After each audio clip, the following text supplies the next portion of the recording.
Hello friends, I'm Brian, and this is Gizmo Board Games.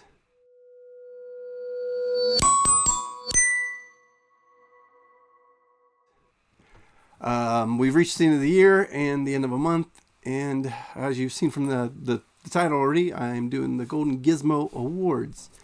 And that is an award I do usually at the end of each year to kind of recognize 5 games in various categories that really stood out to me in the year, or just to recognize, like a Lifetime Achievement Award for some of the older games. So that's what I'm going to do now. This is a little late because I've been under the weather, so if I sound a little stuffy and whatever, that's the reason. I hope I sound okay enough now.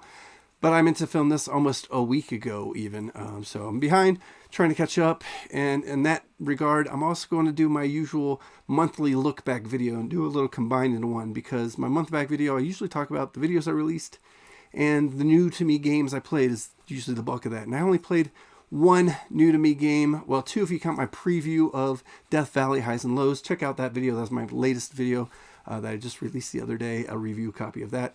But I don't normally include those review preview copies into my What I Play videos, because I don't like ranking games and stuff that aren't officially out yet. So real quickly, let's get into what I did last month. As far as new to me games, I only played the one. It's over my shoulder. It's Gugong. It's a game where you're kind of doing a little bit of worker placement, but with cards and cubes, and you're managing those cards. They're numbered 1 through 9. And placing them onto the 7 or 8 different action spots on the board. And then you're using your action cubes to take actions at those spots. But if the card you play isn't higher than the card that's already in that spot on the board, because you're going to trade them out, if it's not higher, then you got to spend action cubes to even take actions there. Otherwise, you can't even take the action there. You're only trading the card out. So you're really managing actions and cards and cubes through 4 or 5 rounds. Gugong, I really enjoyed it, but hard to do a top ranking list when you've only played one game. I did enjoy that game for December. All right, let's go ahead and get into the Golden Gizmo Awards for 2024. And a quick rundown before we get into the actual awards themselves. What is a Golden Gizmo? Well, again, as I said before, I've done this the last 2 years, and it's just giving credit to games throughout the year that I've played and enjoyed. They don't have to be games from the year. In fact, usually they're not, because I don't get my hands on many of games as they're released. So usually they're at least a year or 2 behind from that. But we're going to look at 5 games that I feel like deserve some recognition, and I've got some rules, qualifications, whatever you want to call it, that go into this. The first one is I have to have ranked it a 4 or better on my Gizmo scale. If it's not good enough to get a 4 out of 5 Gizmos, it's, why am I awarding it with anything? So it's got to be ranked pretty highly, or at least high in the 4 out of 5. That's 80%. So it's not like I'm asking a lot from the games, but I do want to enjoy the game enough to have rated it pretty darn good. The second qualification is it must have been played multiple times this year. I can't just award a one-off an award for the year. I don't feel that's right. So, I played it, and I played it enough that I wanted to play it again and again if it was a new to me game for the year, or if it's an older game that, heck, me and my friends enjoyed enough that, let's get that one back out and get it on the table again. So those are the 2 main qualifiers. And then the third one is it's got to have been enjoyed by other people. I don't want to just have it be me, even though it is just me and my channel. I wish I had more people on this channel and contributing to it, but I don't. But to get around that for the Golden Gizmos, it's got to be something that I played, again, with multiple people, and they all enjoy it too. It's not just my opinion, but the opinion of those who come to the table with me.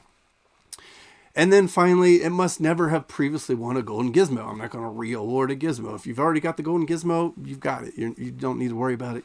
I'm not going to include you again in thoughts, even if I keep continuing to get that game to the table, as I do with a lot of these games, because, again, I'm giving them awards. I'm awarding them for being great games in my eyes, and so clear they should still be great games even after they've won the award, even if I keep playing them or not.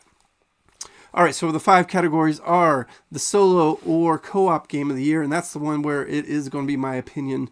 I don't necessarily have had to play it with others, because obviously if it's a solo game, I wouldn't have played it with others. Then we're going to go into the lightweight game of the year, the medium weight game of the year, and the heavyweight game of the year. And all those categories are going to be kind of subjective. What's a weight? I'm not going to balance it against BGG ratings or anything like that. I'm just going off a feel. How do I feel the game is weight-wise? And then finally, Brian's Choice. Again, this one doesn't necessarily have to meet the criteria of having been played by others, but I prefer if it has. But that one, again, kind of gets a bye because this is my way of awarding games that, have stood the test of time. Kind of my recognition for those games that maybe I haven't played recently or a lot of, but they still get the recognition, they deserve for kind of lifetime achievement. All right, with the rules out of the way, let's go ahead and look at the first game on the list. And this is the best solo or co-op game that I enjoyed in 2024. And this game really did get a lot of buzz. In fact, I believe it won the Spiel des Jahres. It is SkyTeam. I've really enjoyed my plays of this one. I played it solo, and obviously it's a two-player game. I played it two-player multiple times. We've all enjoyed it. Every time I've gotten it out, everybody's enjoyed it. Just a great game, really deserving of the game of the year from the German Spiel, and getting the Golden Gizmo for me. And now that I've got it in my hands, I kind of want to unbox and play it again. It's been a couple months since I played it. But in this game, you're co-op, your pilots, or pilot and co-pilot, I guess, trying to safely land a plane while avoiding obstacles. You're rolling dice, and you can't talk to each other, and you can't see each other's rolls. So you've just got to kind of make plays you think are best for each round, trying to keep, get the flaps down, slow the engines down, and land straight and on time at various airports. There's a lot of modules in here I haven't even got into yet. Plenty of activity in the small box. I really enjoy this one. SkyTeam with the first Golden Gizmo of 2024. All right, the next Golden Gizmo for 2024 will go to the lightweight game. In this game, a lot of buzz at the beginning of the year, and I think towards the end of 2023. I don't remember the timeline exactly, but it got enough buzz. It's not really my kind of game typically. I'm not a dice chucker, random whatever type of gamer. I'm more of a Euro thinker gamer, but this game really caught my eye from hearing all the great reviews and seeing a little bit of the gameplay. I was like, I'll give it a try. I've got it to the table 3, 4, 5, 6 times, I think, in the couple months I've owned it. It's Thunder Road Vendetta, dice chucker where you're just going out Mad Max style and trying to win the race or just knock everybody else out of the race, and you win. Plays relatively quickly, but not super quickly. But just big dice chucker, very little thought, and it's humorous. Even when things don't go your way, it just leads to a bunch of chaos as you go bounding off of other cars and obstacles on the road and knocking yourself out sometimes, thinking you're knocking somebody else out. I just really enjoy the random chaos and fun of this game. If nothing else, this game is fun. It's not a thinky, strategic game at all. It's go roll some dice and see what happens, have some fun, and hopefully everybody else does too. Everybody I've played this with has really enjoyed it as well. So Thunder Road Vendetta, getting the Golden Gizmo. All right, we're going to move back more into my style of games here as we move into the medium weight games. This is where you get that strategy and thinkiness involved in the things I enjoy in gaming, although they make them a little bit harder and harder to teach to other people. So usually in a lot of cases, unless you've got a really hardcore gaming group, you're not getting these to the table as much. But I have gotten the next 3 to the table quite a bit, at least on my own, but also with others. I've introduced specifically this one medium weight game. It's going to be Raiders of the North Sea, a game from Garfield Games. I've really come around their games. I didn't even play a Garfield game, I don't think, until late 2023 or early 2024. But they've really grown on me. Raiders of the North Sea is just a game where you're using worker placement to go out and collect resources and raiders to go raid villages to bring back loot and plunder and points as you go out. And then you're coming back and using those to collect more points or to go on more raids. And it's just a fun, great little worker placement game. A little bit of dice rolling. Mostly it's strategy. A little bit of, messing with your opponents with some cards. But mostly it's just doing what you can to get your workers into the positions you need them to send your raiders out to score the points from raiding the villages as best you can. I've got one of the 2 expansions for this game. I really want to get my hands on the other one and play into everything this has to offer. But I really enjoy Raiders of the North Sea for my medium weight game. Again, just a great fun worker placement game that we've enjoyed getting to the table. I've had a couple different groups up here learning it and then immediately wondering what it actually is so they could potentially buy their own copy or at least play it again. So that's always a resounding thing. All right, I haven't got around to compiling my favorite new to me games of the year, but this is definitely going to be on it. I don't know if it's going to be number one. I'll let Pub Meeple hash that out here in the next couple weeks as I get ready to start figuring out what my favorite new to me games were for the year. But I know this is going to be on it. I've talked about it a bunch throughout the year, and so my heavyweight game of the year is going to be Jiangnan Life of Gentry. I've really enjoyed playing this one. It's just the everything in the game you can think of. It's worker placement, it's area control, it's action selection, it's resource management, it's everything you like in a Euro wrapped into one, but it's not overly complex. I've mostly played this one solo, but I did finally play it with my brother when he was in town over Thanksgiving. He enjoyed it enough to let it qualify for the Golden Gizmo. He wasn't completely up his alley, but he's not a big heavy Euro gamer either. He's my brother. But he enjoyed it enough. So I feel comfortable introducing it to other Euro gamers and thinking they'll enjoy it.